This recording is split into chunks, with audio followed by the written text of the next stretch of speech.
I know we had a bad relationship, man. I know we didn't like each other. There's nothing in the world that will show you that we did, but like we could be cool and chill. Like we love to laugh. Joshua sat in the interrogation room, confused after 6 hours with no answers. Anxiety mixed with anger as he wondered what he was really facing. Can I ask what I'm waiting for? Like, I don't know if I'm being detained or arrested or like, I don't know what's going on. Like, nobody's telling me nothing. Like, is this legal? All I did was call y'all because. Can I at least know what time it is? It's been like 6 hours, man. This is fucking crap. Hey, how you doing? Did that water help a little bit? It did. Okay. You need some more? Mm-hmm. Sure. Is there anything else I can get you? Just trying to figure out everything's going on. Okay. Well, that's what we want to do too. I really do appreciate the handcuffs. Yeah, no problem. No problem. Okay. Before I ask you any questions, before we talk about anything, okay, I have to read you your Miranda rights, okay? Okay, let's just state your name. Joshua Gibson. Joshua Gibson. Okay. We are at the Powder Springs Police Department. And it is 1/14/2013. And I left my phone in my jacket. What time is it? My dog ate my watch. 6:27. 06:27 hours. Okay, I'm going to read this to you verbatim. Before asking any questions, you must understand your rights. You have the right to remain silent. Anything you say can be used against you in court. You have the right to talk to a lawyer for advice before you ask any questions, and to have them with you during questioning. If you cannot afford a lawyer, one will be appointed to you before any questioning if you wish. If you decide to answer any questions now without a lawyer present, you will still have the right to stop answering at any time. You will also have the right to stop answering at any time until you talk to a lawyer. Do you understand your rights? Yes, I do. Okay. Just initial each right. Okay. This is a waiver of things, kind of like a summary. Read that. If you wish to talk to me, then sign at the bottom. Okay. Let me grab my notebook real quick. Police read his rights, forcing him to sign. From that moment, Joshua entered a battle of wits where every word could decide his future.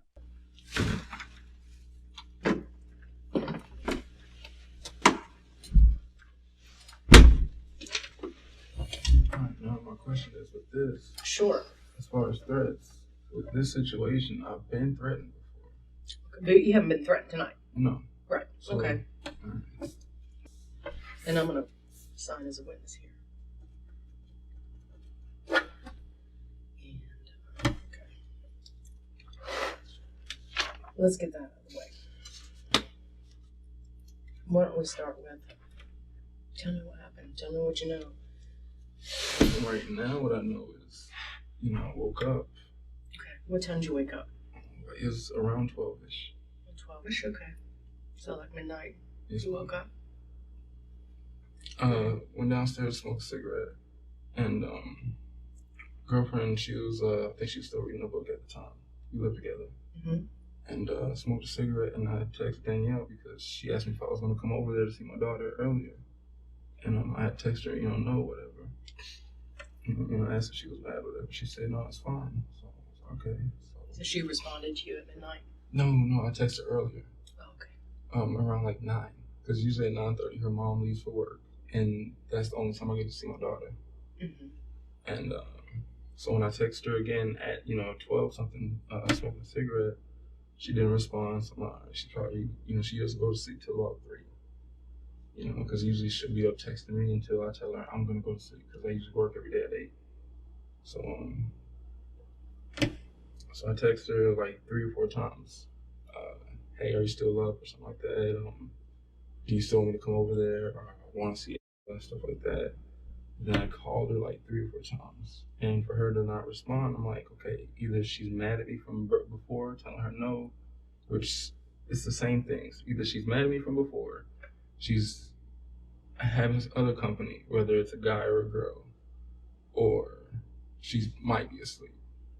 But usually she would have her phone plugged up so her phone wouldn't die, and the alarm or the phone would wake her up and she would call me. So with her not calling, I was all right, whatever. So I just I didn't leave a voicemail. I texted her that I was on my way over there, so go over there, whatever. He recalled waking at midnight, smoking a cigarette, texting his ex. No reply came. Silence grew heavy, filling him with fear for his child and suspicion. This was all within like maybe 10, 15 minutes. Head over there, whatever. I'm driving my girlfriend's car, which is what's over there now. My car is, something's wrong with it. I was supposed to get it fixed tomorrow. So I go over there, and I hear my daughter crying. So I'm like, all right. So I'm knocking on the door sitting here. Her room is right here next to the door.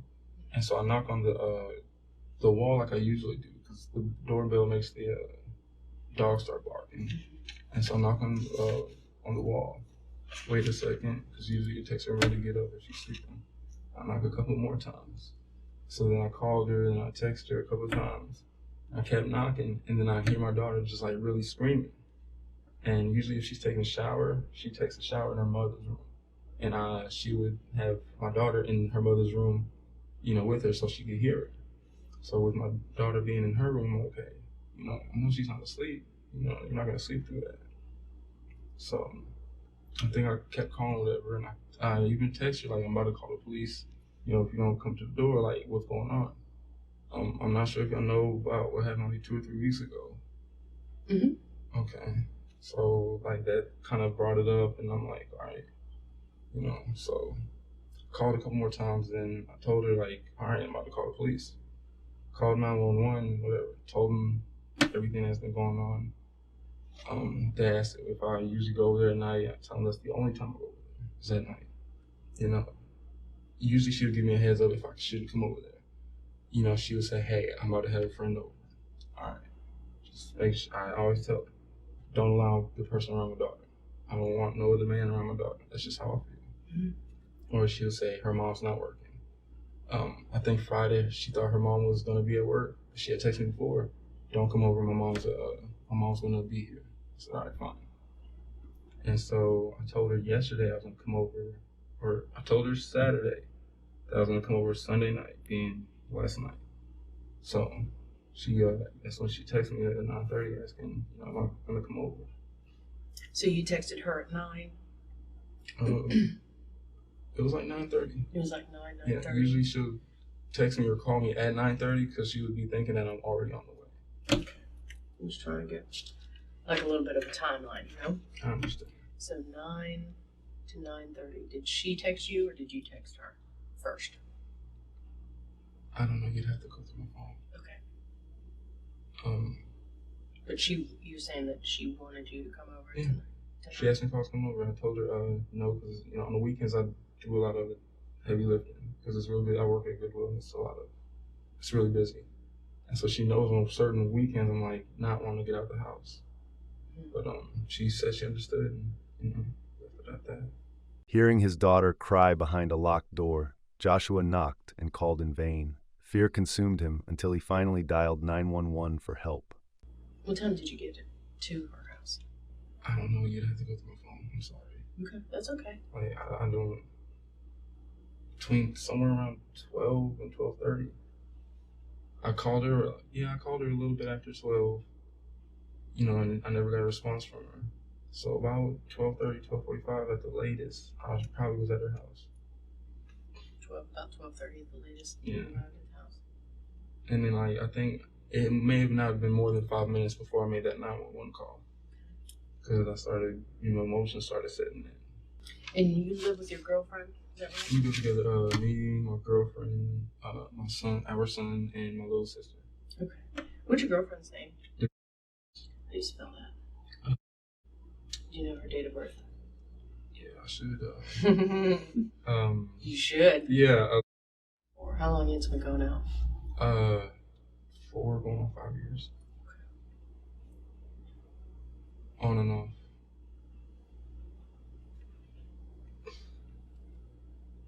Do you know her phone number? Yeah.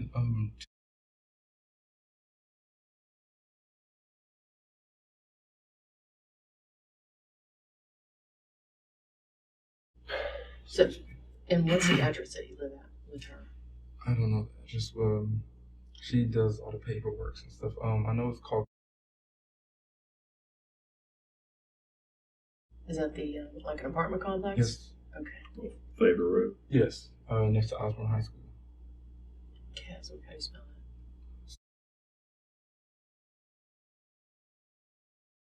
that? Okay. Trails. And my apartment number is.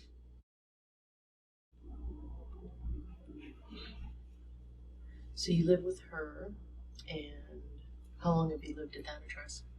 Since April of last year. Late April.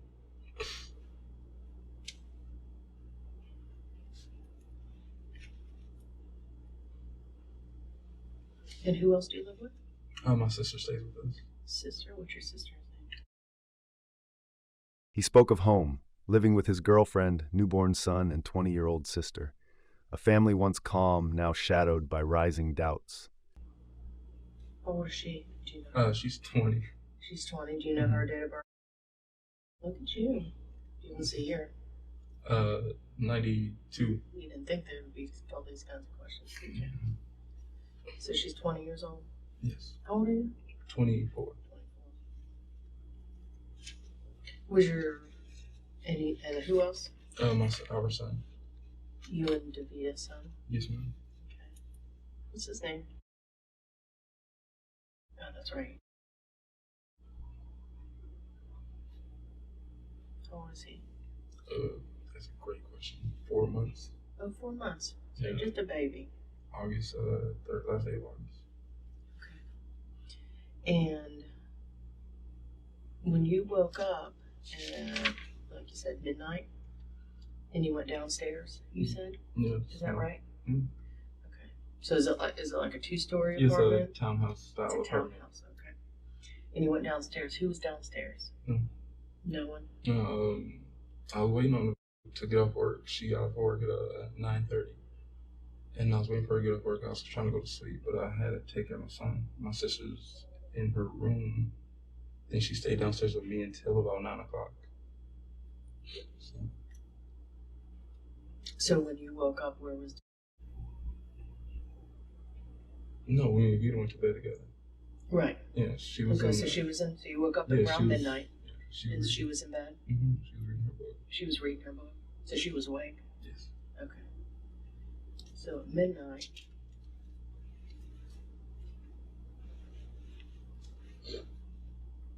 What made you wake up? I just wanted to lay down, really. We went to bed like 11-ish together. Mm-hmm. And she said she was going to read her book, so I knew I wasn't really going to be able to sleep. And I would play my little sister's Nintendo DS game, whatever. And You were playing the Nintendo game? yeah, I was just to sit there, whatever, and I started getting tired, so I just took like a little nap. Like, it was only like 45 minutes or so, 30, 45 minutes. But, And where was your sister at? in her room on Sunday. Yeah. She doesn't really go out anywhere. She has a friend whose house she goes to, but that's like once every 3 or 4 weeks, like once a month. So when you woke up at midnight, your sister was in her room? I think so, because there's a red light that shows on her room, but she has a turtle. She has this little red lava lamp, light thing that's in her room. So, you see that, and then I knew she was in there. So. Why does she turn it off when she's not in there? I think so. Usually. Yeah, usually she keeps her door open when she's not home, when she ever goes to work. Where's your sister work at? Kroger or Powder Springs. Detectives pressed him on details, texts, calls, timing of his arrival. Each answer seemed to reveal more, tightening the heavy air in the room. What time, you said that Danielle texted you, or you texted her around 9 o'clock. Mm-hmm. She wanted you to come over tonight. What time were you supposed to go over there? You mean as far as what? What time were we supposed to go over there tonight? Well, I didn't tell her until like 12. But I told her no at first, like I said. Oh, you told her no? Yeah, I told her I was going to go to sleep because of work. And that's when she said, okay, I understand. And let it be. So she texted you and wanted you to come over? Yeah, well, she just asked if I was coming over. Oh, and you said no? Yeah, I told her no. Because you had to work? Well, I got off at work at 7, and on weekends it's like really busy, so I was tired. And so I guess she understood. So you got off at work Sunday at 7? 7, yes. Mm-hmm. We made it home about 7:30 because I had to wait for a coworker to take me home. Mm-hmm. And do you have to work tomorrow? Do you have to work today? Any Monday? Or are you off? Mm-hmm. No. You off today? Mm-hmm. Schedule off. Okay. So when was the last time that you spoke with Danielle? Like First on the face to phone? face? On the phone. On the phone? Yesterday. Yeah. Yeah, sure. We speak every day. You do. Our relationship is not the best. It's gotten better, but we still have our battles. Right. Tell me about that conversation. Which one? Yesterday on the phone. I told her about Friday. No, Thursday I lost my debit card. I was looking for my debit card because I was supposed to get my car fixed on that Friday. And so I think Thursday night when I left her house, I asked her if she found my debit card or if I left my debit card at her house. So she was like, no, she couldn't find it, whatever. So that's when me and my girlfriend started searching our cars in the house to see if we could find my debit card. And so when Saturday came, and we talked on Friday, and then we talked Saturday. Saturday, she just asked me when my new car was coming in. And I told her no later than like Tuesday. So you talked to her Saturday on the phone too? Mm-hmm. And that was about what? That was about the debit card. Because I told her I was going to give her some money for her daughter. Joshua recalled his last call. He promised $200 for his daughter, but lost his debit card. With a broken car, too, stress and exhaustion weighed on him. And do you pay child support? Not court order. No court order. No. Did you ever find your debit card? No. I'm waiting for the new one to come in now. When were you supposed to give her the money? I was supposed to give it to her Friday when I got paid, but I explained to her the situation as far as the debit card, whatever. So Friday you told her that you lost the debit card? Thursday night going into Friday. Okay, so you lost the debit card Thursday going into Friday. Mm-hmm. And then you called her on the phone Friday, said you lost the debit card. Yes, ma'am. How much money you were supposed to give her? 200. And you said your car broke down too? Yes. And that's in the shop? Well, it's at the house now. It's a guy I work with. He knows a guy who does mechanical work. I've been talking to him on the phone for about a week now. Mm-hmm. And he told me I brought my car to his house and we drove around on it, told me what was wrong. What's wrong with it? Well, my girlfriend thought it was suspension, and he told us it was something called the bearings. I don't know anything about cars. Me neither. So he said it was the bearings. I asked him how much it was going to be. He said he'll charge me only $300. So I called my best friend, Shabral. He stays in Kennesaw. I asked him how much bearings would be. He said he was getting his wife's changed, and hers was like $550. So he told me it was a good deal, and I've been just waiting to receive money so I can go pay for that stuff. When did you talk to him? When did you ride around with him? The mechanic guy. Mm-hmm. Talked to him maybe a week ago. Okay. So your car is your car drivable? It is, but it's really loud and you can tell something's about to really go wrong. He told me that if I drive too long, the wheel would lock up. That's not good. No. Okay. So he thinks it's the bearings. Yeah. He's going to change that out. Okay. But did you ever talk to her on the phone Sunday? Sunday? Mm-hmm. No, I haven't heard from her all day. Usually she would text me in the morning while I'm at work, hey, how you doing? Ava misses you, you know, small talk like that. She didn't talk to me all day Sunday. Well, no, she did because you said that she texted you to see if until that night. That's what I'm saying. Like, usually she would talk to me. She knows I go to work at 8. Usually about 7:30 on my way to work, she would text me, "Hey, good morning." By lunchtime, she would want to talk to me on the phone just to see, you know, how I'm doing, whatever, and talk about, you know, baby. But that's what, you know, it didn't happen Sunday. I think Saturday we didn't really talk until I got off work as well. Okay. He remembered 3 weeks earlier, while driving to his parents, a car fired 2 shots. Joshua suspected Danielle, their long feud making her a likely link. I'm not sure. She met you? No, we haven't had any arguments in maybe 2 weeks. 2 weeks. Yeah, tell me, I mean, I know a little bit about the incident with cops, but I want to hear your side because I don't know. All right, I think it was like 3 weeks ago. 3 weeks ago? Yes. I'm not sure if I worked or not, but it was about 10 o'clock, and Danielle called me like always. "Are you coming over?" I told her, "Yeah." No, she texted me, "Are you coming over?" I said, "Yeah, I'm gonna stop at my parents' house first. I have to pick up some mail because I was needing to send some mail off by the next day." Which parents live in? It's by Hollydale Elementary. Okay. And I told her I was gonna go to my parents' house and then swing by over there. She was all right, fine. And a little bit after 10 o'clock, she called me, and I was in the bathroom. She was like, "Hey, are you on your way yet?" I told her I'm just about to walk out the door. She was like, "All right, I'll see you in a couple minutes." I said, "Cool." And she said, "Why do I have to stop at my parents' house or whatever?" I told her to pick up mail, and I think we ran out of money, so I had this free Kroger gift card for like $25 I was going to pick up so we can get some groceries. And so I hung up the phone with her on my way to my parents' house. Made some turns, whatever, and as I made another turn, a car drove past me and shot at me twice. So, you know, I called 911, told them what happened, talked to investigators. They asked if I was in the gang, told them no. Have any kind of issues with people, told them no.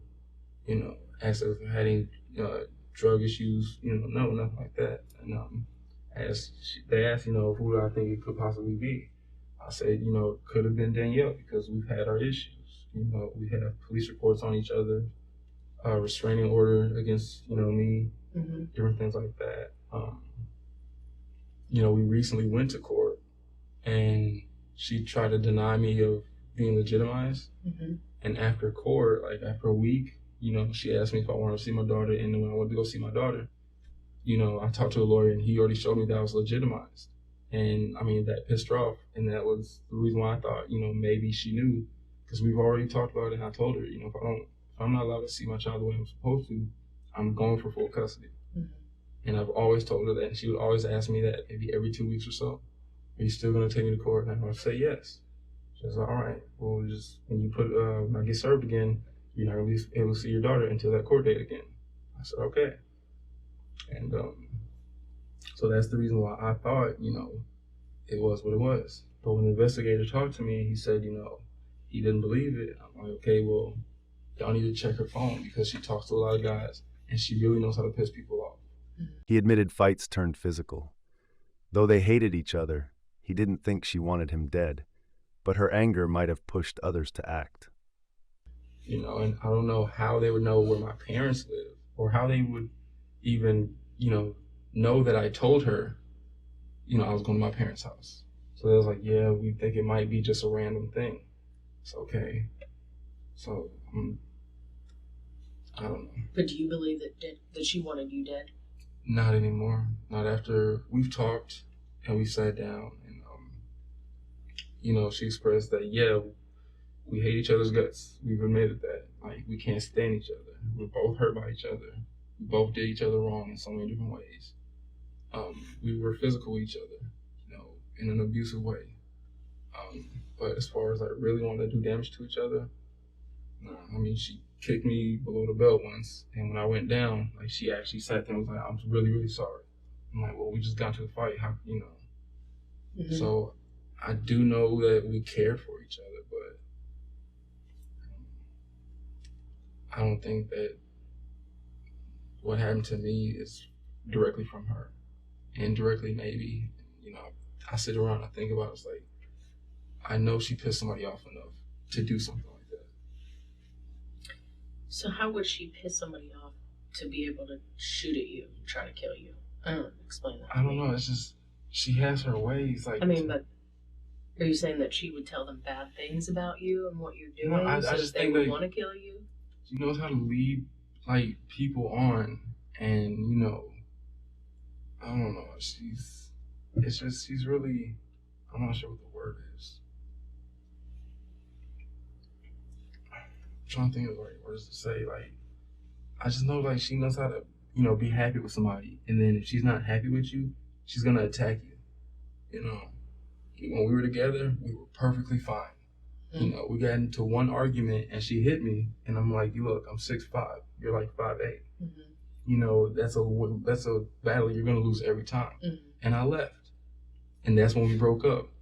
And ever since then, it's all, you know, you're never gonna see your daughter, blah blah, you know. And that's what she does. Like, she tries to get, you know, on Facebook, she would brag about these Facebook wars and stuff like that, and how she likes to piss people off on Facebook. And I'm like, you know, see, that's why I don't go on there. You know? And she tries to hurt people with her words real bad. What's her name on Facebook? Is it her name, or is it some another different name? Yeah, I think it's under a different name. What's her Facebook name? It's Danny something. I can't remember. Danny. Joshua spoke of the restraining order. Danielle accused him of throwing a bottle. Yet days later, she called him over, a contradiction that baffled him. No, because I have this little Facebook page, whatever, because I was getting in contact with one of my friends, and I think she found me on there. I can go on and find out, but I haven't been on that Facebook page in months. What's your Facebook page name? I think it's still under Joshua Gibson. Joshua Gibson. Mm-hmm. And you're friends with her under your name? Well, she requested me as a friend when she had the restraining order against me. Did you accept it? Did you accept it? I wanted to see pictures of my daughter. She updated pictures. So, what's the restraining order all about? She got mad at me over money because I told her I wasn't going to give her money until I was able to take my daughter to my parents' house or somewhere. To this day, I've yet to even pick up my daughter. My mom hasn't seen her in like 3 months, I believe. But got into an argument, as always. She would hit me. Out of maybe the 6 fights we've had, it wasn't until the very last fight that we had where I fought back. Every other time it was, I would push her back, tell her like, look, you know I will hurt you, and I would like practically run off. The very last time is the only time I've actually fought back and made sure I made my point. But it's like so for the restraining order to happen, she's sitting by the door. I'm trying to walk out, and we're arguing over sex because she wanted me to keep giving her sex. I told her no. Like, every time I was trying to give you that, like, we would fight before or after because you'd want to be back with me or whatever. And so she would go back, hit me, whatever, slap me, and she would tear my shirt or scratch my chest or something so I can, you know, go back home with marks on me and stuff. And so something happened when she said I threw a bottle at her or whatever. But I never threw a bottle at her. And I went home, whatever, and I think she called her mom or something like that. And her mom the next day went and put a restraining order against me. And so, I mean, I followed it. And it was about 5 days later, which I recorded. She had her friend call me and I guess three-way me through her friend. And I recorded the conversation of her talking to me, telling me to come over like 2 days later. So it was like 7 days after a restraining order was put out. And I think the next court date was two weeks after we put a restraining order out. Mm-hmm. And so I was like, you know, you're violating the restraining order. She's like, no, please don't record, because I record almost all the conversations we have. Mm-hmm. And I told her, you know, I can take this to court and you could probably get in trouble. And so, you know, we talked about it. She was like, just come over. And I was like, look, if my car's in your driveway, I'm going to get arrested. She was like, okay, we'll park in the cul-de-sac. So I parked in whatever little cul-de-sac. Powder Springs police actually found it and ended up calling my mom, which I never understood to this day, like, why they would call my mom. Was your car registered to your mom? Was it registered to you? Was the phone number to your mom? My name and number. He recalled police finding his car near Danielle's, breaching the order. Despite this, Danielle dropped the case herself, deepening the confusion between them. So my mom called me saying, "Hey, the police found your car. Where are you at?" Blah, blah, blah. I told her I'd call her back. I called the police, and the lady said, "We found your car." I'm like, "Well, I'm in like 3 or 4 houses down." Met the police. Police asked, why I parked down the street. And the three of us, me, her, and the baby, came out and was like, "Look, she has a restraining order against me. I know I'm not supposed to be here. We're trying to work things through, and, that's just what happened." She ended up dropping a restraining order the day of the court date. I went to court, and judge, I guess, was handed a letter saying that the restraining order was dropped. And he asked me if I wanted to say anything. I just said no and walked off. So you're saying that the restraining order was because you threw a bottle at her? I think that's the statement that she made, was something about a bottle being thrown at her. But what about the last time you said that you did get physical with her? I did. Well, tell me about that. This was probably in the summer. I'm trying to think, we got into an argument. I don't have any clue what the argument was about. But we was in the living room, and she picked up a broom or whatever. And she started hitting me with the broom. I grabbed the broom, threw it down, and I grabbed her, put her on the couch, threatened her, like, "Look, I will knock you out." And so I let her go, and I'm trying to go through the door. And then she runs and, she starts jumping on me, whatever. So I grab her, and I, slapped her 3 or 4 times. Grabbed her, flipped her on the floor. She has a hard, I don't think it's wood. I think it's like a concrete floor or something like that. It's a little marble floor. Slammed on the floor, whatever. Put myself on her, and she's like, "Get the F off me, get the F off me, blah, blah, blah." I'm like, "Look, I'm not finna sit here fight with you, blah, blah, blah." We're arguing, whatever. And so, get back up, my clothes are torn, whatever. And I think we scuffled another 2 or 3 times. It was like a 10-minute fight. I went home, and girlfriend asked what happened. Told her me and Danielle got into a fight, and she was like, "All right, whatever." Yeah. Did she call the police? No. The reason being, the police told her after the fight before then, if anyone called the police again, we would both go to jail, regardless of what the issue is, because the police has been out there a lot of times between us. And I think that's the reason why I actually fought back. Because I remember when she got up, I told her, "I bet you won't call the police." I'm being honest with you. I know it doesn't make me look good. I'm just trying to be honest with you about everything. Yeah, that's fine. I'm just trying to figure out, what happened. I'm not going to paint a picture of a beautiful, we had a horrible relationship. Right. Do you own a gun? No. I have talked to my girlfriend about getting one, and I told her, when our taxes come back, I do want to get a shotgun. Joshua recalled a fight. Danielle hit him with a broom. He fought back. The clash lasted 10 minutes, but neither called police, fearing both would be jailed. No, I gave her a taser a long time ago, but because, again, when I first met her, she pissed off her current ex-boyfriend, and he came to the house threatening her, something like that. So, a week later, I gave her a taser. But I think she said her mom took it up. Does your mom have a gun? Not that I know of. I know the investigators said they found some kind of earpieces or something at their house or something. What do you mean earpieces? They said something about when you go to a gun range, you have little earpieces over the headphones. They said they found that, and that's the only reason why they thought she had some kind of connection to the whole my situation. So, Is it what happened to the car when it?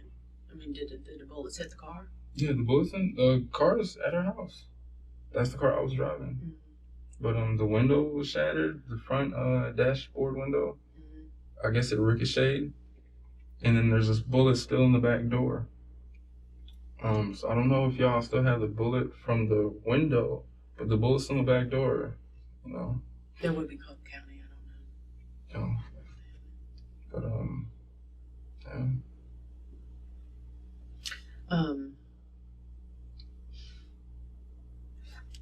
So you went to work, or you got off work at 7:30, is that right? Got off at 7, had to wait around for 20 minutes.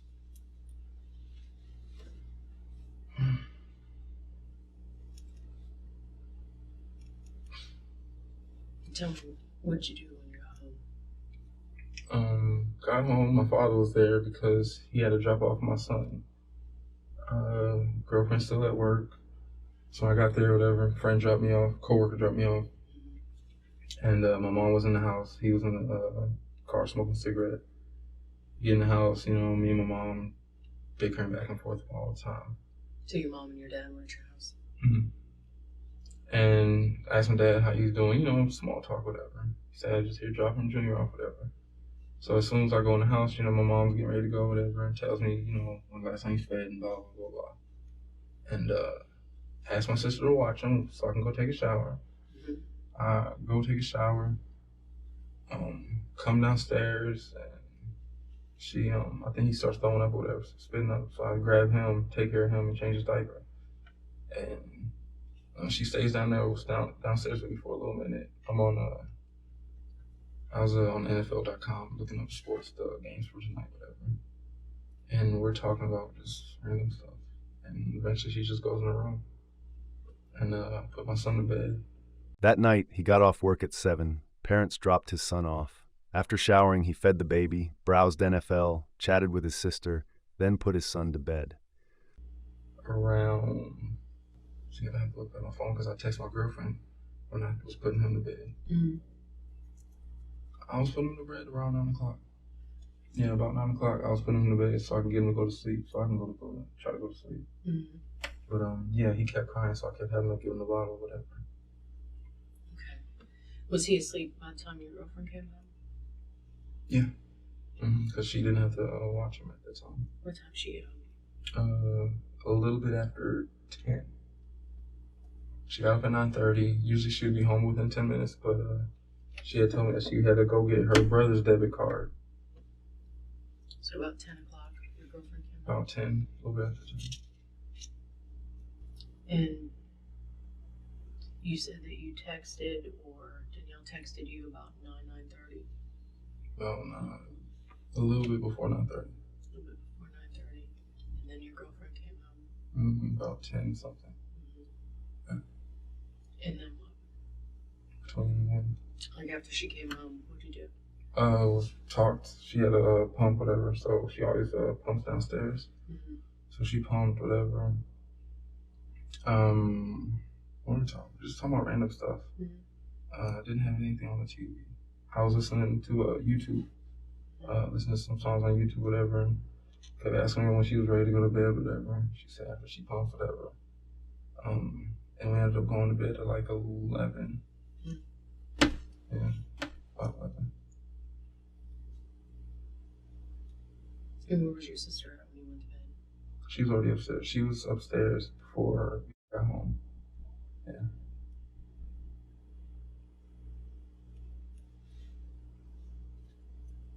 So she was in bed by my sister was probably upstairs probably by 9 o'clock.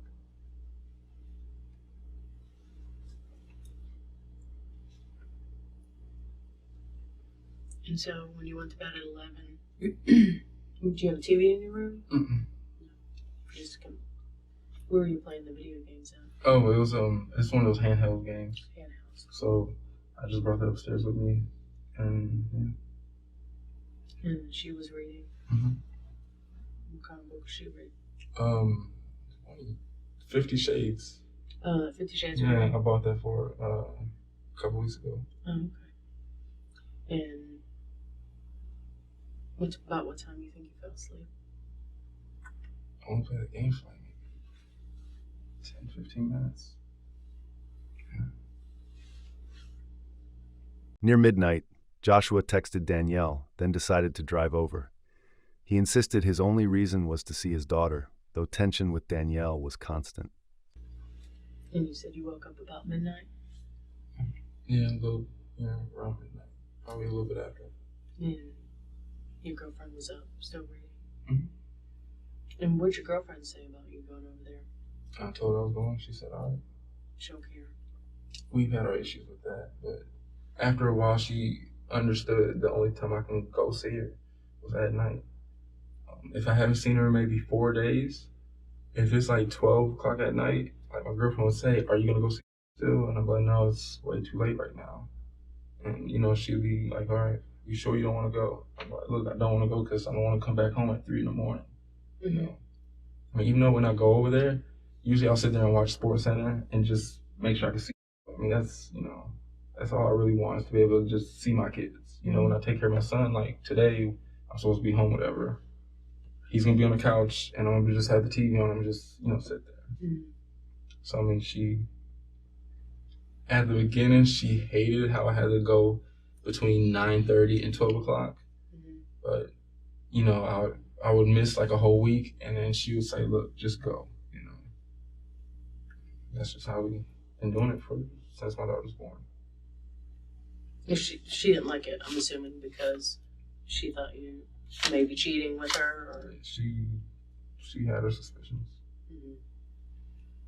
And I mean, you say you've been going out with your new girlfriend off and on for 4 or 5 years, but you have a 9-month-old with Danielle. Yeah. I'm trying to think what year it is. Wasn't last year, was it? No, it was born. So summer of 2 years ago, me and broke up. We only broke up for like maybe 2 or 3 months. And in that time is when me and Danielle got together. How'd you meet her? Is that like you met her at that time? Yeah. How'd you meet her? Job, Goodwill. Okay.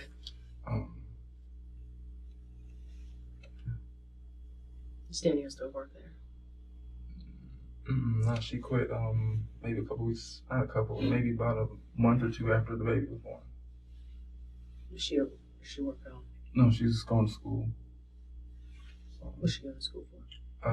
She said nursing, but I mean, I don't really ask her about schooling or anything like that. I know she asked me, you know, when I get my taxes back, will I help her as far as school? And I told her, you know, I'll give you what I can give you, but, you know, I've always made it clear, everything I give you is for our daughter. You know, and she does take advantage of that. She still asks me for cigarettes and to buy her food and for other little things like that. He recalled Danielle's mother, once supportive, but after their breakup, she despised him and even barred him from seeing his daughter the day she was born. If our relationship's good, I'll do it, but it's been a couple of times where I'm like, no, you know. But as far as the whole school thing, she's asked me if I could give her like $2,000 with my taxes. And I told her, depending on my taxes, I might give her between $500 and $1,000 at the most. Does she get food stamps? She gets food stamps. Does she have any other kids? No. We only have one together. That's her only child. That's her only child. Okay. So tell me about her mom. Do you like her mom? Does she like you? I never had a problem with her other than the day my daughter was born. Her mom made it clear that I wasn't allowed to see my daughter. Why? Because the day me and Danielle broke up, when I was with Danielle, her mom was like, you know, he's a keeper. You should make sure no matter what, you should have him, blah, blah, blah. Because, you know, I treated her right, you know. Her mom's been in an abusive relationship with her pops, you know, and it trickled down, you know, so you know how the cycle works, you know. Abuse just goes down by the family. So Danielle, every time she had a boyfriend, you know, from what I've experienced, they always abused her. So for her to be violent towards me and I didn't hit her back, you know, I guess she saw something. And then she told her mom what happened. And her mom was like, Josh, she was wrong for hitting you, blah, blah, give her another chance, you know, that whole thing. And I mean, as a group, we were fine with each other. But the second we broke up, her mom hated me, you know, and never liked me since. I've called her after Ava was born. I've called her like twice, left her voicemails like, look, you know, we're family now. We need to get along, blah, blah, blah. And we never got along since my daughter was born. So when you woke up, you started texting her? What did you say? I asked if she was up. I asked her if she was up and if I could still come through. And then I waited a second. And I think I said, hello, are you awake or something like that? And I think I texted her something else. And then I called her like 2 or 3 times. And then I think I texted her, okay, well, you know what, I'm on my way. And that's the way over to her house. I called her like 2 or 3 times. Mm-hmm. And I text her something like, this is why I never call when I'm on the way because you never answer anyways, blah, blah, blah. Mm-hmm. So, and then I also asked her, tell me what did I say? I put, let me know if you're with someone so I don't, whatever. So I asked her, like, are you with somebody? Just tell me so I don't waste my time or something like that. That night, Danielle never answered. Still, Joshua went to her house, hoping to glimpse his daughter. He checked outside carefully, convinced no one else was there. So why did you go over there if she wasn't answering? I've done it before. And I'll knock on the door. If she's asleep, I'll be like, sorry to bother you. She's like, oh, don't worry about it. Go in. She would ask me if I want something to eat, if she has some food or whatever. I ask her if she wants a cigarette or something. Or if I'm there like 1 o'clock in the morning or whatever, if my daughter's up, she'll come to the door with my daughter and just give me my daughter and we'll just sit in the living room or something. It's just how we were. So you just went over there for no reason? I mean, be with my daughter. I haven't seen her since Thursday. So when you got there, tell me what you saw. Of course I checked, make sure nobody was there, whatever. Didn't see anybody in the driveway. How'd you check to make sure nobody was there? Usually when her street's like this, whatever, Mm-hmm. and there's a turn, and then there's a stop sign. At the stop sign, usually somebody would be parked there, and if somebody's parked there, I would go in the cul-de-sac and just turn around, whatever, and I'd call it like, is that a family member? Are you having company, whatever? So her company would park in the cul-de-sac?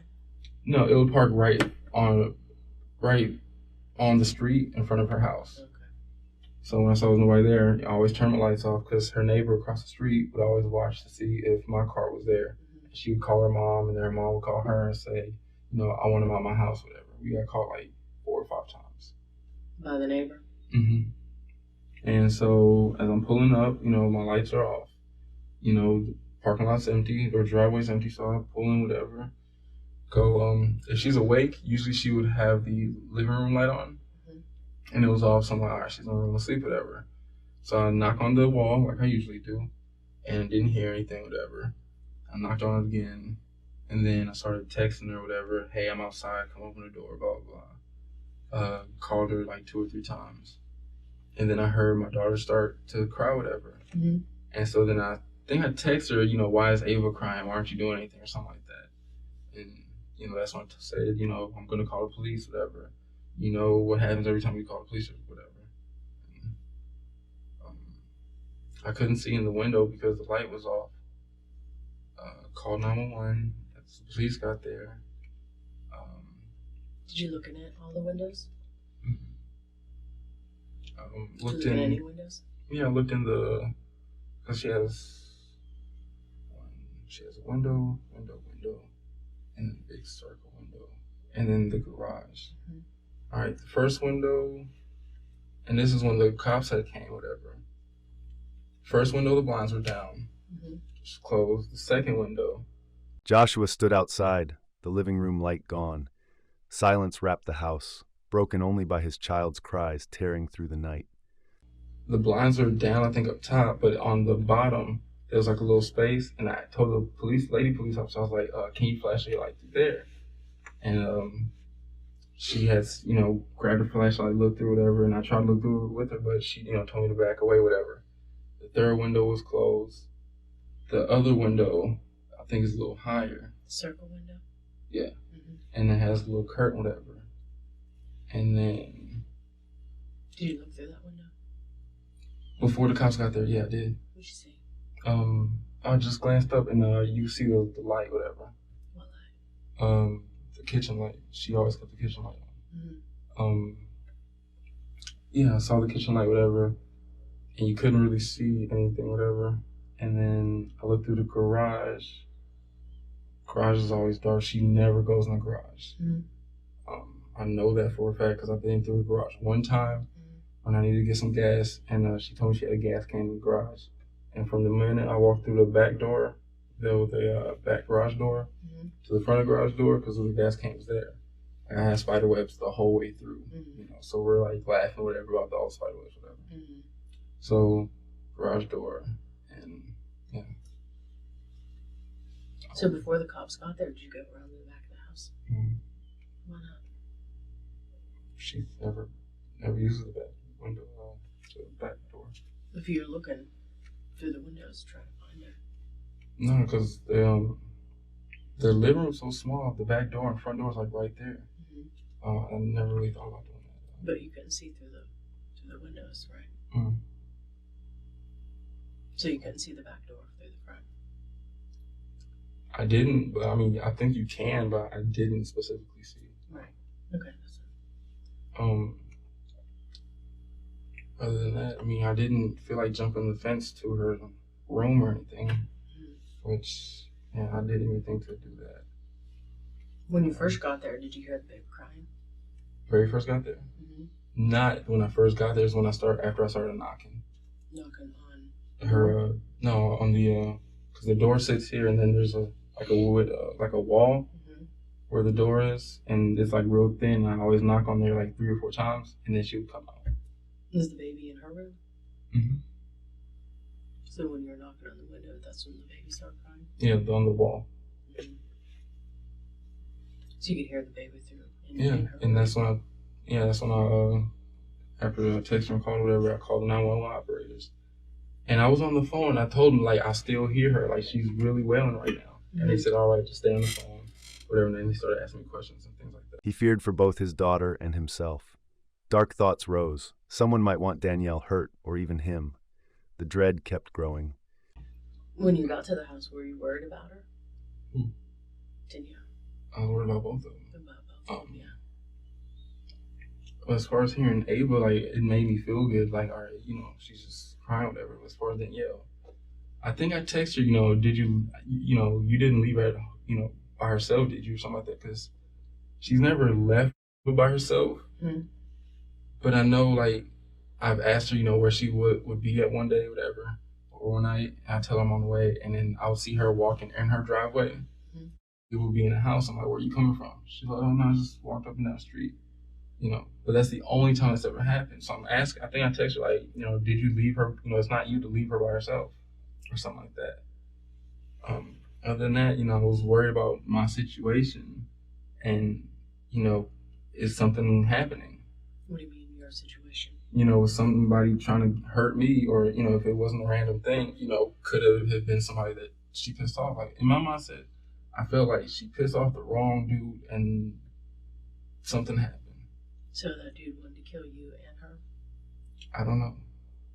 I'll be thinking, like, I'm just sitting there thinking, might be playing the Xbox. I'm like, you don't want to maybe hurt her, but you want her to maybe feel hurt, So how do you hurt her without making her feel hurt?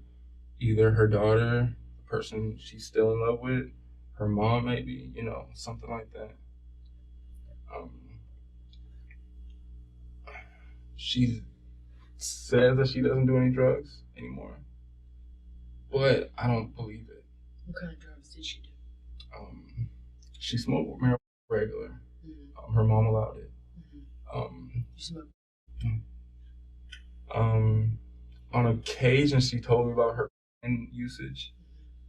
I know she drinks a lot, and I did receive an email from her that I was going to use in court, but I was never given that opportunity. By her saying that she took a whole bunch of pills, whatever like that, and she wanted to kill herself. Mm-hmm. So, when the cops kicked me out, I'm asking the cops, what's going on? They said your baby's fine. I said, okay, that's fine. What about Danielle? They're like, just go outside. We told you not to be here, and then they put me in handcuffs. I said, okay, what happened? And the only thing I can think of is, okay, she wouldn't really drink by herself a lot. Mm-hmm. If I'm over there, she'll get completely smashed. Mm-hmm. And, then I'll tell, my girlfriend, like, look, she's drunk. I'm going to be over here for a couple of more hours. And she'll say, okay. But other than that, the only time she'll get, if she's drinking, she would maybe sip on a couple of Moscato or whatever she has. She would not really get smashed. So, I didn't think she, drank too much, whatever, by herself. Police arrived. His daughter was safe, but Danielle remained unseen. As cuffs tightened on his wrists, he knew something terrible had happened. Only thing I could think of was, okay, did she overdose on something, whether it's pen or cocaine, or did something happen to her? Like, did somebody do something to her?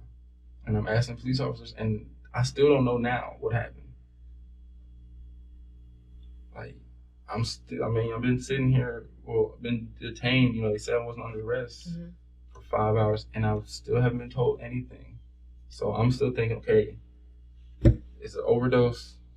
Did something happen to her? Like, I don't know. I know it's not good. And I kept asking about my daughter, and I saw my daughter, and I'm like, okay, that's one relief. What's the next one? And then as they put me in handcuffs, I knew something wasn't right, and I'm like, oh, I'm the only one here. And I just was like, all right, whatever. So when you were sitting there knocking on the door, I mean, all these things were running through your mind that your daughter could be left at home. Do they have a wood fence, privacy fence, or is that a chain link fence? Oh, so it's the chain. It's a chain link fence. Mm-hmm. But it's just like a regular, normal size chain link fence. Yeah. It's not a high one. Mm-hmm.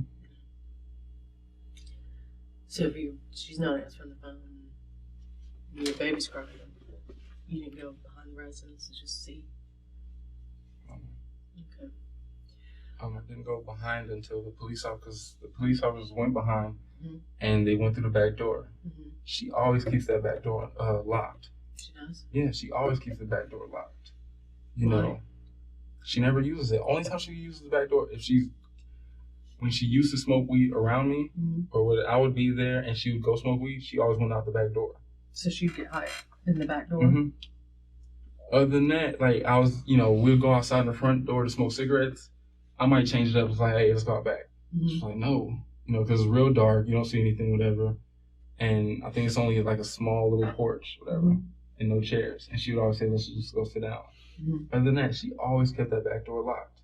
And so when the police officer just went in, and the front door was locked because I tried to open the front door, and police officer tried to open the front door, and it was locked, whatever.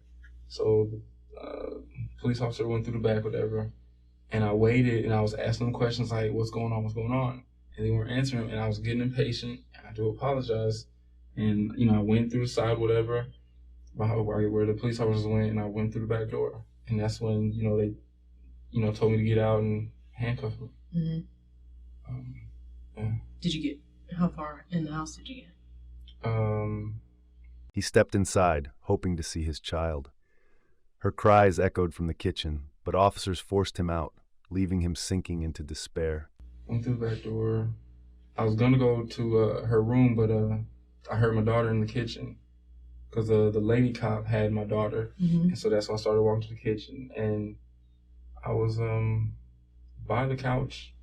I'm not sure if you've seen the area. Mm-hmm. Okay, but yeah, I was by the couch. So. You're by the couch. And that's when I asked him, how, what did I say to him? How's my daughter doing or something like that? And that's when they all turned around and, was like, go away. Mm-hmm. And I said, I'm sorry. I raised my hands up, I'm sorry. So did they tell you that she was dead? They said, no. So we're trying to find out. I'm sorry. I know we had a bad relationship, man. I know we didn't like each other. And I know in the world that will show you that we did, but like, we could be cool and chill. Like, we love to laugh. I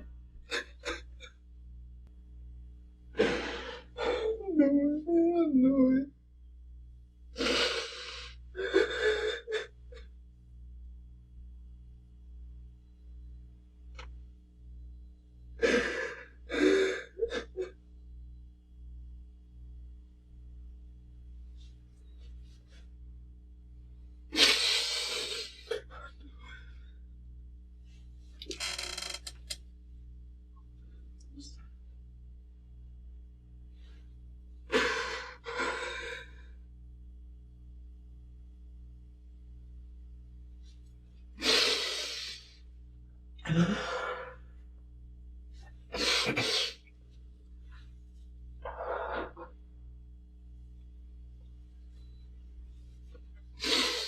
couldn't just tell me then, like, they weren't allowed to tell me.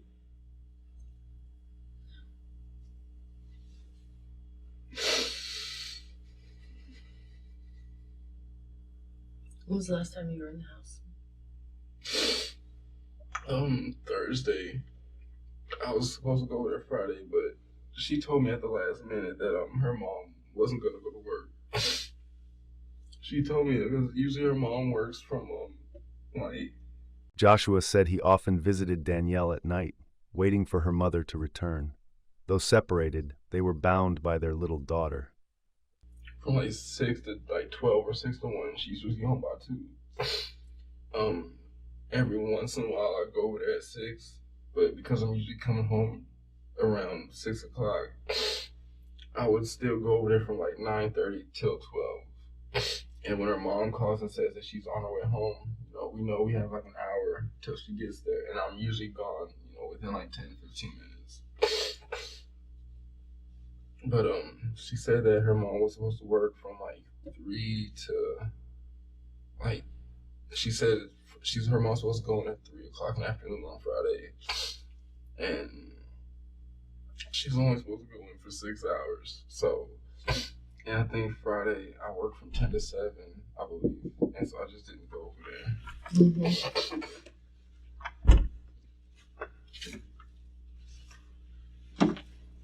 Did you drive by the house today? Excuse me? Did you drive by the house today? When? Today. Did you drive by the house today at all? No, I had to wait for my girlfriend to get home because she has the only car that's working right now.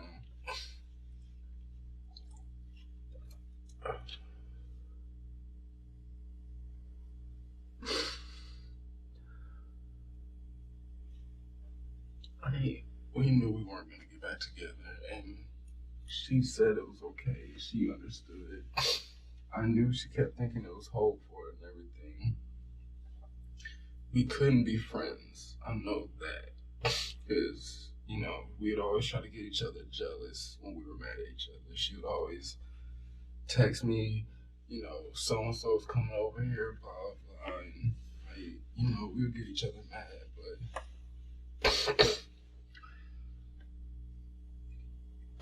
and we could sit down and watch a movie with our daughter and things would be fine. She would always brag about how we like comedy. She would always, even though it made me mad, she would always bring up my girlfriend. Your girlfriend doesn't like Kevin Hart the same way we do and stuff like that, Were you having sexual relations with her?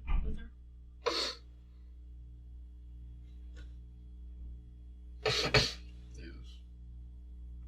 When was the last time you had sexual relations with her? It's being recorded. Yeah. It's my girlfriend who pointed out.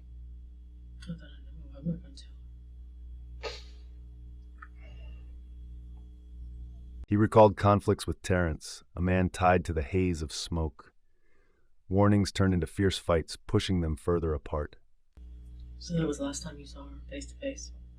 But actually seeing her in person was Thursday. After I went bowling, or I go to the bowling alley every Thursday to see my best friend bowl. He's on leave, whatever. And after bowling, I went to her house. Where'd she get her dope from?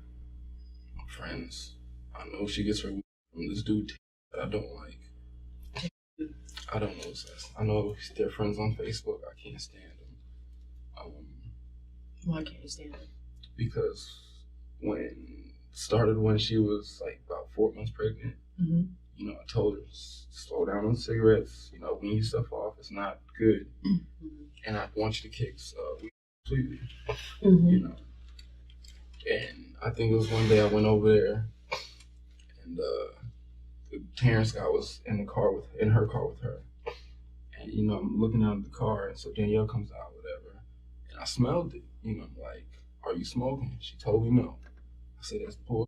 You're not going to be sitting around with marijuana, not smoke it. She said, no, and I smell the hair. It smells like weed. I'm like, so we get in an argument. I told him he needed to leave. And he looked at her, and I said, no, dude, you don't leave right now. I'm going to knock your ass out. And, he would say something to Danielle, and Danielle would just tell him to leave, and he would drive off. And there was like 3 or 4 more incidents where I would see him at the house, and I told her, like, I don't want him over there. You know, he's giving you marijuana, and you're 4 months pregnant. There's nothing else that he can possibly do to win any kind of, like, I'm not even trying to be friends with the dude, but any kind of respect. Like, it's just not happening. When was the last time she bought dope? I don't know. She kept telling me that she kicked it, but she had those pills that I guess clean your system. Mm-hmm. She would have those at the house, whatever. Why would she keep those at the house? Job interviews. She looking for a job? Mm-hmm. She told me she was doing the applications. You know, of course, I've never seen them, whatever, but she would ask me if, my store was hiring. We used to work at the same store. Right. But because we had drums at the store, I had to transfer. Mm-hmm. And she asked me if there was opening at my store, and I told her, there's no in the world I'm trying to get you to come back, with me. Like, it's not happening. Mm-hmm. But, yeah, the guy is probably like the first person she'll go to for a week. Who else did she buy dope from? Joshua claimed he stayed in the bedroom with his child, while Danielle partied outside. Many nights, the air hung heavy with smoke. I don't know their last names. She just tells me first names. She doesn't even keep them recorded in her phone. Mm-hmm.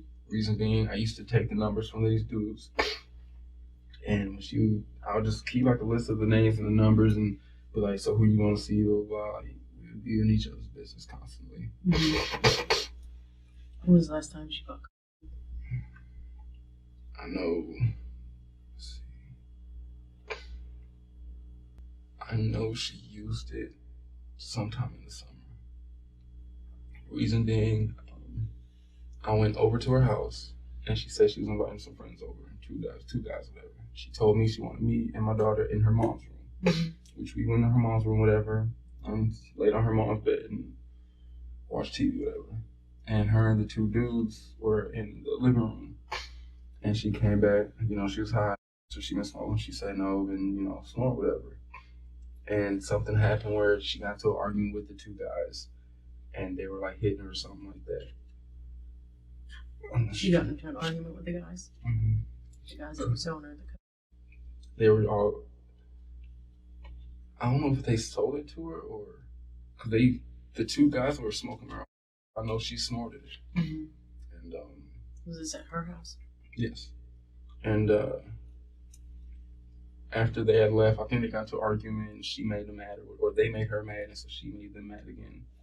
And then they ended up leaving, and she ended up going to bed, and she passed out like real fast, and she was gone. And I stayed over there for like 4 hours or so. Who were these guys? Ex-co-workers of hers at her job. What are their names? One was Jack. He's some tall guy, coincidentally. And the short guy, what was his name?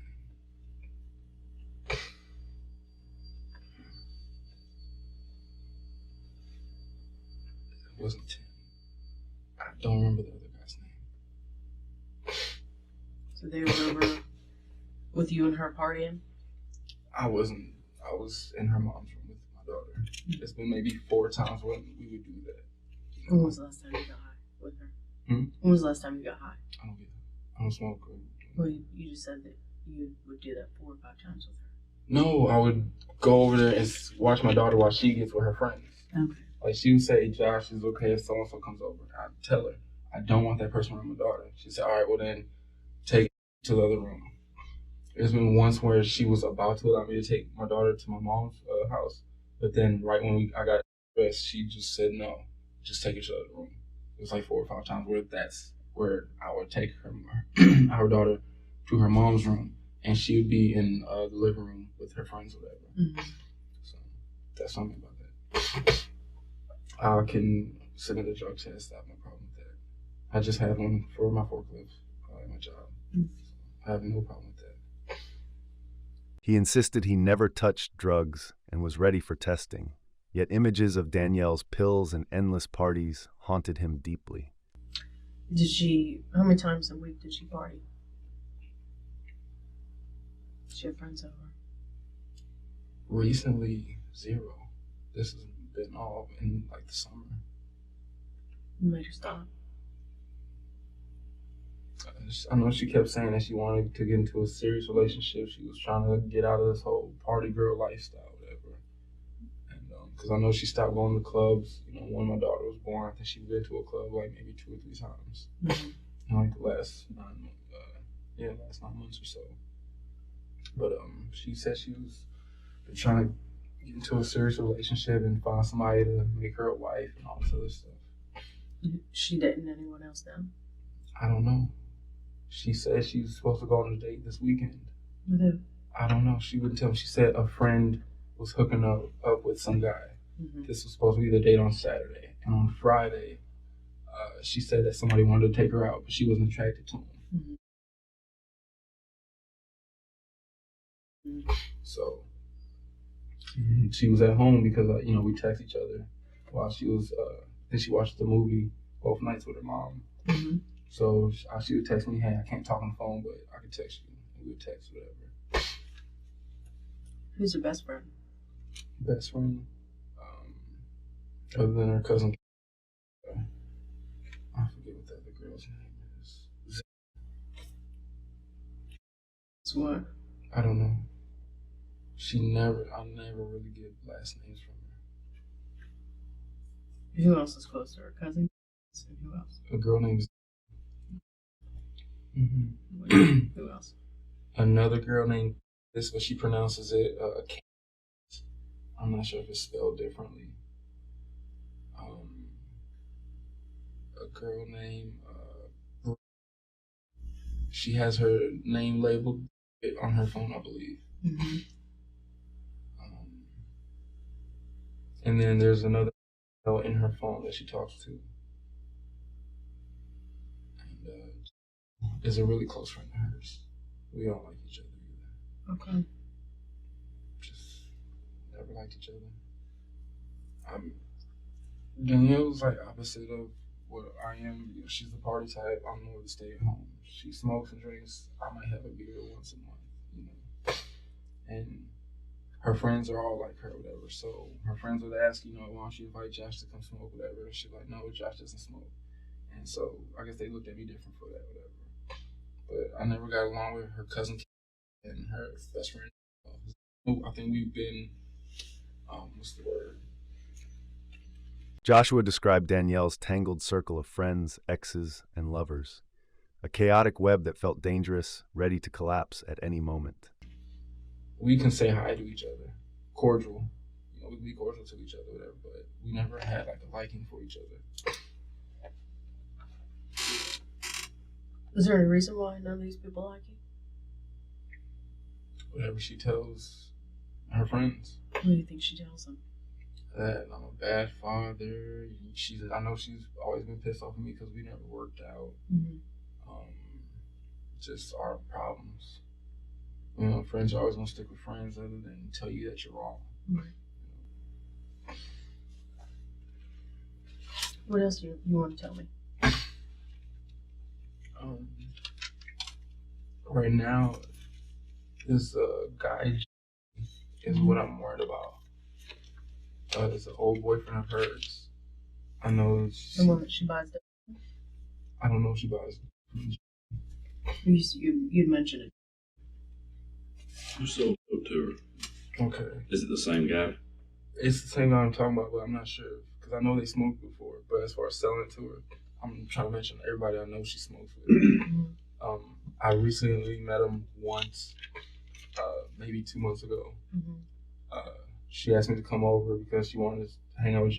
She wanted me to see or to take care of her. So I was in the room with in Danielle's room, and her and out on the porch, between the porch and the living room. And they were talking about he wanted to know why I'm here, blah blah blah, if we're having relationships still, blah blah blah. And she would tell him no, because she was trying to rekindle what they had going on from like years back. What does he look like? I've seen him once. average height, Mm-hmm. not dark skin, beard. Dark skin, beard. Yeah. Mm-hmm. I said not really dark no, skin. like a medium skin. Yeah, and a beard, wears the hats and baggy clothes and stuff, He didn't have tattoos or anything. Not that he had like a sweater, like a jacket on, like a throwover jacket or something like that, like a hoodie. Mm-hmm. But that happened on on whatever day it happened. The next day, I was already over there, and the guy and another one of his friends had stopped by her house, and I was already over there. And so I'm on the porch smoking a cigarette, and I see the car pull up. And so he calls her, and she comes out the door. She's like, Josh, don't get into a fight, blah, blah, blah. They're mad because you here, and da, da, da. And so she made me come in the house, whatever. And I guess she talked to them too, whatever. When asked who might harm Danielle, he mentioned only her long list of male friends. Fear and helplessness overwhelmed his heart. So who do you think would want to hurt her? Honestly, all the guys that are on her phone, everybody except for the dude. I mean, they're actually friends. But she has this reason. There's a dude named J that she was with for a long time. Mm-hmm. He's actually been abusive to her.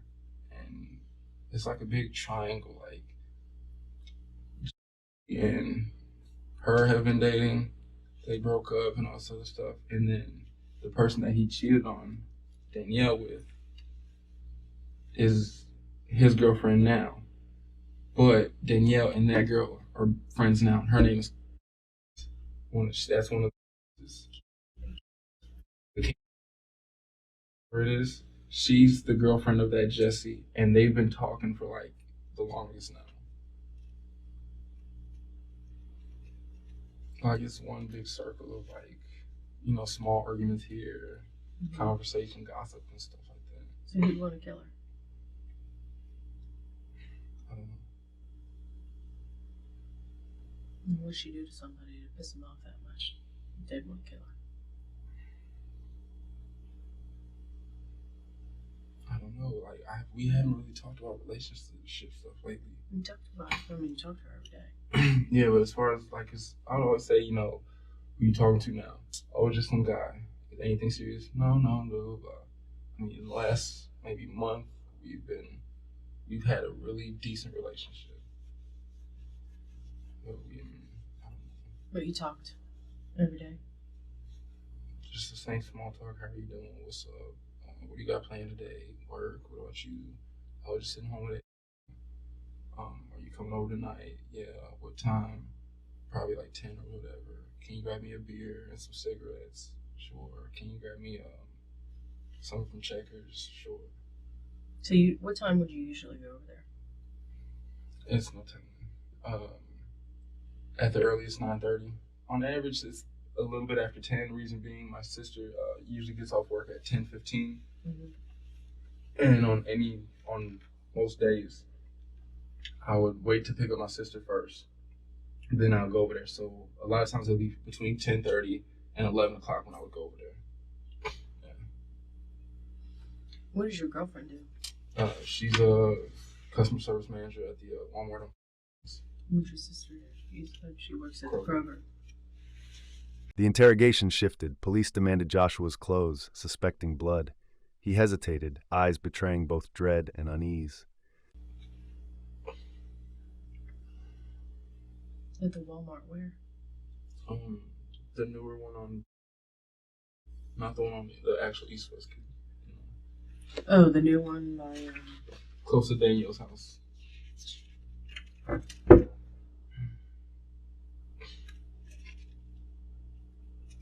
Oh, the one right up there on the East-West connector? The intersection of East-West and Gotcha. Yes. And which Goodwill do you work at? We used to work at the Powder Springs one together, and we had issues, and they asked me if I wanted to transfer. So for any reason, sorry, I've got a warrant to take your clothes. So for any reason, would I find any of Danielle's blood on your clothes? My clothes? Mm-hmm. No. Okay. Like, what, like at home here? What do you mean? Like, you need my clothes now? I'm gonna take your clothes. Yeah, I have a search warrant for you. Okay. All right, that's fine. Okay. So I'm just asking. Am I gonna find any No, blood no, on the clothes? no. Okay. No, for any reason. No, I mean, am I in trouble for anything? I know I was there. No, I mean, you see why I have to do that, right? I know. I'm a little worried about this right now. I'm not accusing you of anything. I know you're just trying to. Yeah. I'm gonna find out some facts. That's fine. Right? I mean, you want to help me find out who did this, right? Yeah, definitely, 100%. You need to grab her phone. Yep, I probably did. I got her phone. And her laptop. She goes on Facebook constantly. Constantly. She has a Twitter account. She doesn't really go on there a lot. Mm-hmm. I recently asked her because I heard of something called Instagram. I'm not a big media person, kind of person, whatever. Mm-hmm. And I asked her, she had an Instagram, and she told me no. Mm-hmm. But she goes on Facebook 100,000 times a day. So go on Facebook, whatever. Joshua said Danielle was addicted to Facebook, rarely used Twitter, and had no Instagram. She was online constantly, escaping into the digital world. Facebook, Twitter. She started recently using Twitter. Mm-hmm. What else? I hate to say it. She watches a lot. Mm-hmm. But that's about it. It's okay. And hip hop star, world star hip hop or something like that. Mm-hmm. But Facebook, Twitter, and her cell phone. So Did she like to have breath? Hmm? Did she like to have breath? If the occasion was called for it, yeah. You want to tell me about that time? Did you have rough sex with her? Here and there. And like, how would that happen? I mean, I don't know what we're gonna talk about. I really don't want to find out. Like, She's not gonna watch this tape. She would call me up, whatever, and say that she would want to do some role playing, whatever. Mm-hmm. This was when she was like 3 or 4 months pregnant, And she was like, I want you to like take advantage of me, whatever, and rape me, blah, blah, blah. So like, the night that we scheduled to do it, whatever, I came there, I wore like all black or something like that. Mm-hmm. And I answered the door, she had on this little lingerie piece. She was like, hey, how can I help you? And we like role played and whatever. But other than that, like we never rough like in hell. Oh, the police were called to the house one time. Do you remember telling the police your son's story? As far as what? As far as she said that you wrapped your hands around her throat. Yeah, I remember her saying that. Yeah. What happened that night? Argument. She hit me. I left, and police called me and said, to come back there, and I came back. And what'd you tell them? I told them we argued. Like I said, we've had incidents. Did you tell them that you put your hands around her throat? No. Mm-mm. Was she lying when she said that? Yes. And what did you tell the police? I told her we argued, and she got mad at me. There's like maybe 2 or 3 times when she hit me, and I would just walk off, or we would just argue, and I would leave, and she would call the cops. And according to the report, it said that you were having rough sex with us. Why? I would like to see that report because I have all the police reports that I filed.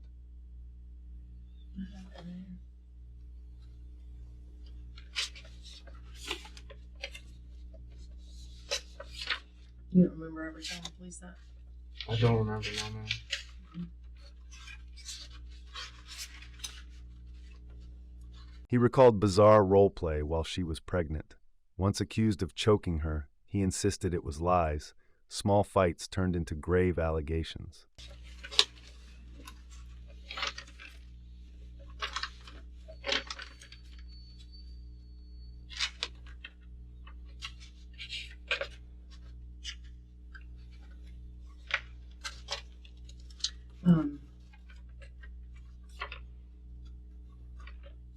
Would you say that she was more aggressive towards you? She always started. Did she hit you first? Yes.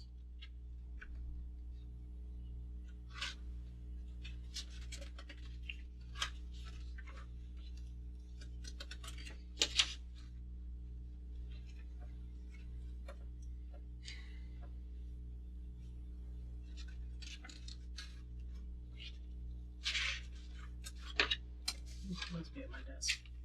Right now. That's what you said. That's what the report says. I know one of the first reports was written wrong. It was the incident we had at the job, whatever, where it said that I said that my girlfriend hit her with the car, and I never told the police that, because the police specifically asked, how close was it? Was it close enough to hit? And I told them, no, it wasn't close enough to hit, because if you hit someone with a car, they're gonna jump. You know. Oh, she said that you hit her with a car? Danielle stated that my girlfriend hit her with the car, with her car. Your girlfriend? Yeah. And the police report states that I said that same thing. Mm-hmm. You know, and when I got the police report, I looked at it and was like, that's not what I said. Mm-hmm. You know, so. When was that? That was when she was first pregnant. 2 summers ago. And that was when you worked at Goodwill? That was in the Goodwill parking lot? Powder Springs, yes. Powder Springs parking lot. Mm-hmm. Was anybody arrested in that time? No, we've never been arrested on any of our incidents. Have you ever been arrested? No. Danielle ever been arrested? Jeez. For what? A hit and run, and she had like an assault charge. Well, I've seen the hit and run report because I looked her up online when she told me she's been arrested. But I seen the hit and run one, and I asked if she'd ever been arrested again, and she said she had like a assault charge against her father, something about her and her father arguing, and she pulled out a knife or something. I don't know if it's true or not, because like I said, I've never been able to find it. Did she ever pull a knife on you? Yes. What kind of a knife was it? A little kitchen knife. Where'd she get it from? The kitchen. Did she stab you? No. She never came to me. She just pulled it out, whatever. Told me to get out of the house, and I left. And as soon as I left, she comes out the door. Josh, come back. You know, let's talk. Blah blah blah. That's how our arguments always were. Joshua said Danielle once pulled a knife, forcing him out, then begged him to return. With her, fights and reconciliations became a vicious cycle. She would argue whether we scuffle or not. I would leave, and as soon as I get to the door, she plays victim and is like, Josh, come back, let's talk, whatever. Or if I would not listen to her and go home, she would call me and say, hey, let's talk, just come back over. And I'd say, no, we can talk on the phone. She would like, just come back over, whatever, and I'd go back over there and we'd talk, whatever. Mm-hmm. Did she keep any weapons in the house? No, not that I know of. I know it used to be like a knife by her nightstand for a long time, but that's because she was real paranoid at night. She always told me she hates being there at night by herself. She hates her mom working the night shift. And I know that's one of the reasons why she always asked me to stay longer. You know, if I'm there from like 9:30 to 12, she would always say, like, just stay till 2, stay till I fall asleep, blah, blah, blah. She would say, I'll give you a key, whatever, just go ahead and go. I was like, no, I gotta go back to my family, blah, blah, blah.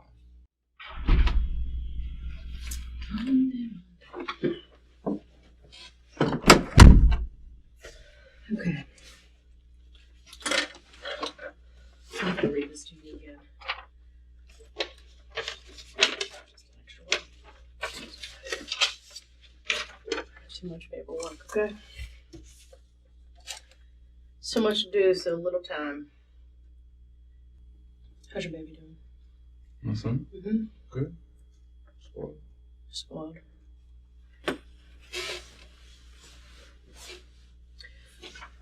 Okay, before we ask any questions, you must understand your rights. You have the right to remain silent. Anything you say can be used against you in court.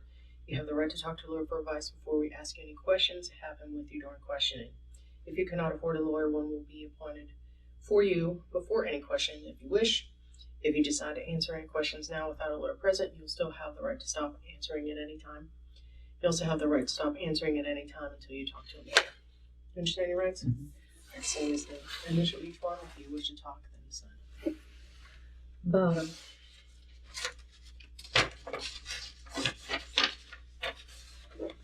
Police read him his rights.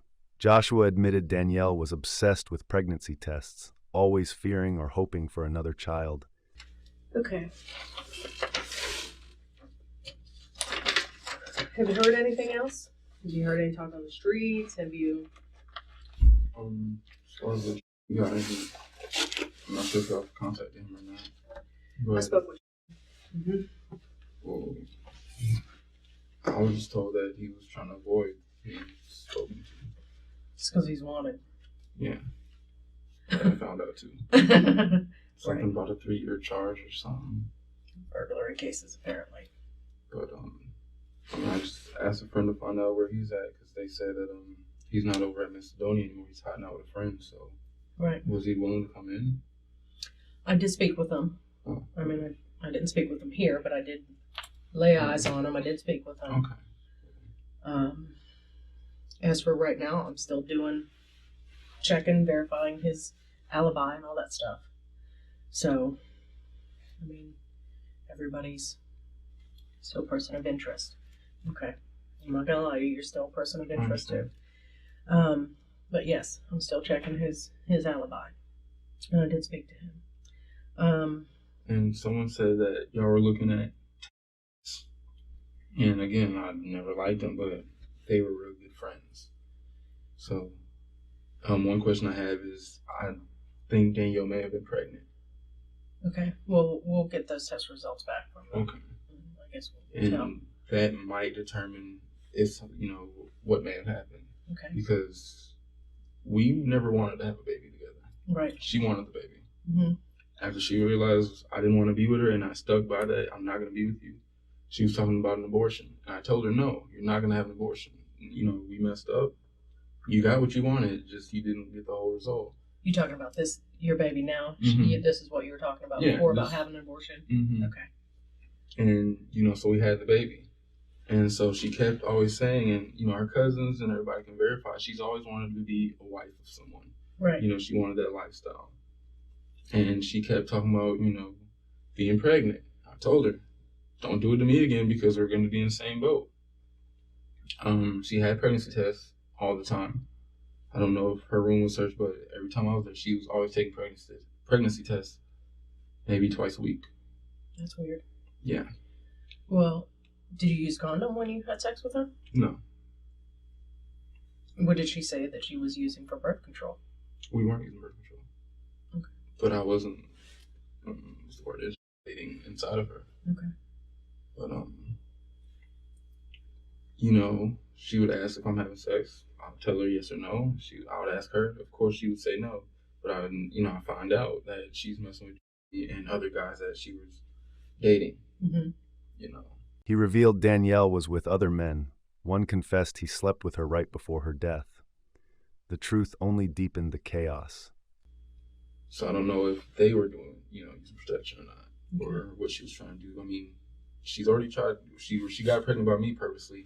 I don't see her not doing that again to someone else that she's trying to be with. Right. Well, who else did you hear that she was messing around with? He admitted that he slept with her the Friday before she passed away. How'd you hear that? Through a friend of mine who called his friend and said for me and my friend not to do anything to him because we knew that he was involved with her. Mm-hmm. And he pretty much pleaded to his own friend, like, look, tell them not to do anything. I didn't shoot at Josh. I didn't do anything to Danielle. I was just over there Friday. I just go over there from time to time to hit it, whatever, blah, blah, blah. Mm-hmm. And I messed with her that Thursday before she passed. He messed with her. He said the last time he messed with her was that Friday, the next day. Mm-hmm. And then Sunday, the incident happened. Right. So. Did you know of anybody else other than you? See, she would say, and then she would say, oh, I'm just lying. Okay, but who would she say? Go down the whole list. 3 dudes at work that she worked with. Well, she's not working. At the time, when after she had I'm saying recently. Mm-hmm, yeah, but guys that she was working with in the past. But recently, she would say, she said a John, but I never heard of this John dude. And then there's some white dude named You hear of a guy named... Yes. She just said that she was, she said she was supposed to go on a date with him, but... When? The Friday before she passed. The day that she was with, she said she knew him from high school, and they never did anything, but she said that she got in contact with him, and they were supposed to go out Friday or Saturday.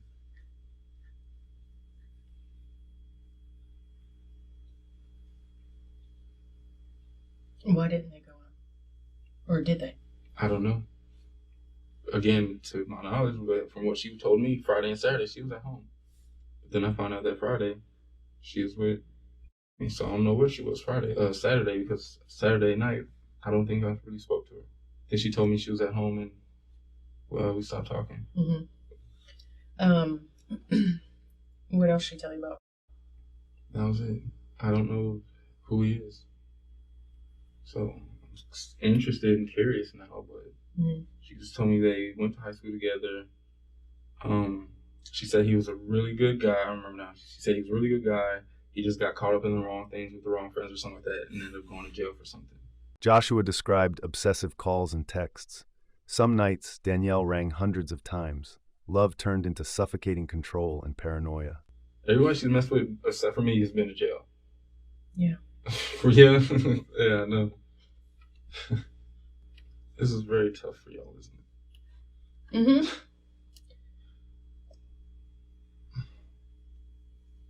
And I mean, her cousin kept trying to tell her, because I spoke to her cousin. I told her cousin she was on dating sites. Did y'all find that, the dating sites? Okay, and her cousin said that she was never aware of it. I'm like, do you know anything about who she was dating? She said no. I was like, for how long now? She's like, for the last 6 months. She just told me that y'all were still messing around from time to time. And me and her cousin hate each other. When I hit her up on Facebook and told her, I know we don't like each other, but I would want us to talk. She said, fine. She gave me her number, and the first thing she said was, Josh, I can't stand you. I hate you, but I know you didn't do this to her. Just, what do you know? I said, okay. I know she was messing with me. I know this, this and that, whatever. And she told me that she was going to try to find out, through their mutual friends who she was messing with and involved with. And, I asked her about the dating sites, and she said she had a feeling she was doing dating sites, but Danielle never admitted to her, On the 11th, it was a couple days prior, I mean, she was like blowing up your phone. What was that all about? What day was that? Let's see. Because honestly, that's every day that I'm not over there, she's blowing up my phone till like 3 in the morning. Yeah, I mean, it was like constant all night long. On the 11th, would have been Friday. The Friday before she passed? I don't know. Answer the phone, never talk to her, what she I was talked to her desperately about. Do you know what time it was? Because at a certain time, I didn't speak to her because she told me she was watching movies with her moms. Said that but I'm assuming her mom worked that day because she would be able to go over there with her mom being there. I don't know. I mean, I'm looking at all the phone records. I mean, that was the day that really stuck out of my mind. That, I mean, she was blowing up your phone. Yeah, it's a constant thing. Like, I'll be shooting pool with my friends. It would hit maybe 12 midnight, and she would call within an hour 200 times. I try to keep text messages from court where she would text me 700 times in one day, the same message over and over and over again. That was our relationship. He insisted his possessiveness was only for his daughter's safety. Danielle craved freedom, while he feared the men around her endangered the child. Specifically, I don't know. That was just another... Well, did you ask her Saturday when you talked to her? No. Why were you blowing up my phone? She kept asking me who else I was with. She kept saying, who you fucking? I was like, nobody. So where you at? I'm at home. Who you? I know you're doing something. That's every conversation when that happens. Well, I mean, you do have a girlfriend. Yeah. Does she think? Did you tell her that you weren't having sex with her? At one point, yeah. Was that recently? Not that I can remember. No. Do you think that she thought in her mind that you two were getting back together? She knew we were together. No, I mean, you and Danielle. No. Did Danielle think that? I never, for the longest, I've never told Danielle we're going to get back together. You know, as she would keep asking about me and Viva's relationship. I'm like, yeah, we're not really happy, but don't worry about that. Oh, tell me. And she would nag me, and then I'd be like, fine, this is what's wrong. Well, you know, if I was your girl, I'm like, look, just forget about it. You know, I mean, I know in her heart she never gave up, but I kept telling her to give up on us ever being back together. You know. But then why were you so possessive of her? Possessive of her? Mm-hmm. I was never possessive of her. I was possessive of my daughter. Well, you didn't want her to see other people. I told her she could see other people, but I told her I don't want dudes over there if my daughter's there. Let me have my daughter. I told her multiple times, if you're going to have guys over there, either I'm going to be there while y'all are there because I don't trust anybody around my daughter. You know, one thing I told her was, look at sex offenders in your neighborhood. And we looked up together, and she cried because she found out that certain neighbors that she knew were on the sex offender list. Right. You know? And so I was like, okay, this is why I'm, like, always tripping. She's like, no, it is because you want to see the... I'm like, no, I could care less. I just don't want nobody messing with my daughter. You know, if I had a son, I might feel different. But it's the fact it's my baby girl and then my first child. Like, I don't want people around. You know, so when she would say, I'm about to have somebody over, I'm like, okay, are you going to give me... No, you can go in my mom's room. All right, I'll do that. And she'll get drunk, smoke, whatever, do whatever in the living room or in the front porch. And when the dudes leave, then I would leave. When they would, like when she would get home and stuff, would they go on the front porch or the back porch? She never went out the back. That's why I never understood why the back door was open that night. Well, you said before that sometimes you would switch it up and go out the back door. No. Yeah, you said that.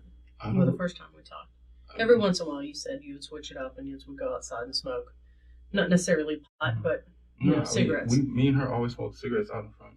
So we sit in the two chairs that's on the front porch. Police revisited the shooting. One bullet lay on the dashboard, another lodged in the car door. The mystery only tightened suspicions around Joshua. So you're saying now that you never went out the back door and smoked a cigarette? To smoke a cigarette? No. It's been maybe once or twice before she was pregnant when her cousin and her would smoke out back, but that's 2 years ago. But recently, she never kept the back door open or unlocked. She always told me she was afraid of being home by herself. Even before I got shot at, she always said that the reason why she liked me always being over there is because she liked to have somebody over there. Mm-hmm. You know, she was always afraid of situations like this. She hated the fact that her mom worked overnight, and that's why she always wanted company. But the company was always from dudes. Mm-hmm. You know, she used to have her friends over every once in a while, but I just found out through her cousin that her and weren't seeing eye to eye because of Danielle's lifestyle. Right. You know, and then her cousin explained that to me, something about New Year's. They got into it about Danielle, the way she's dating, whatever, and they haven't spoken since New Year's, which, you know. What did you care about how she was dating her? I guess was a pretty positive person. What do you mean? I mean, she was, and I think she's in school. Mm-hmm. I believe she's working, and she was real close to Danielle. So, mm-hmm. You know, you see your friend falling down, you try to give him encouragement, but when they don't listen, she just got irritated. Yeah. Is that what you're saying? Mm-hmm. Let's go over the shooting that somebody shot at you. How is it that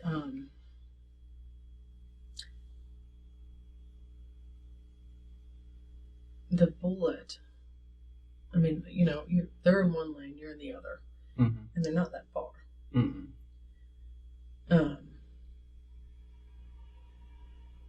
So the first bullet wasn't lodged into the dashboard; it was just sitting on the dashboard.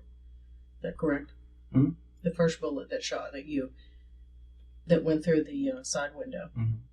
and then the bullet just landed on the dashboard. Mm-hmm.